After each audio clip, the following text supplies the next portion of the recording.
Why did rugby union and rugby league split in 1895?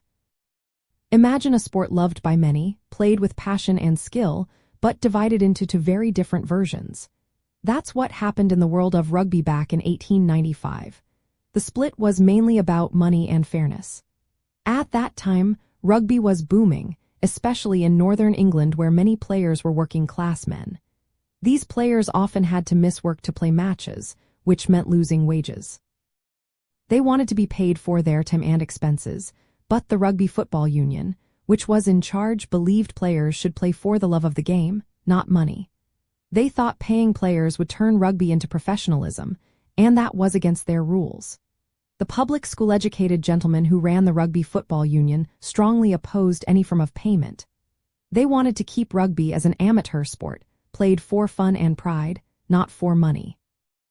The northern clubs, with many working-class players, felt this was unfair.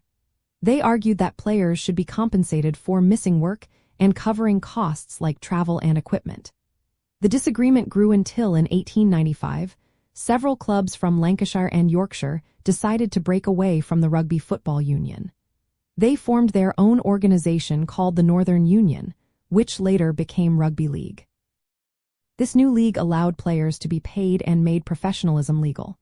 The split created two different types of rugby. Rugby union stayed amateur until 1995, while rugby league embraced professionalism from the start.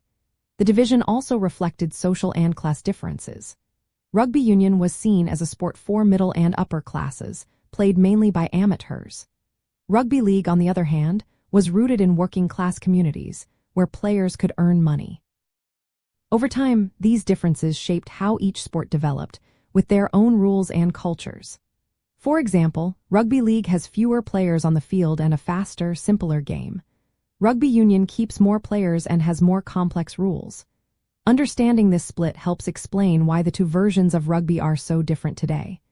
It was a clash of social values, economic needs, and ideas about what the sport should be.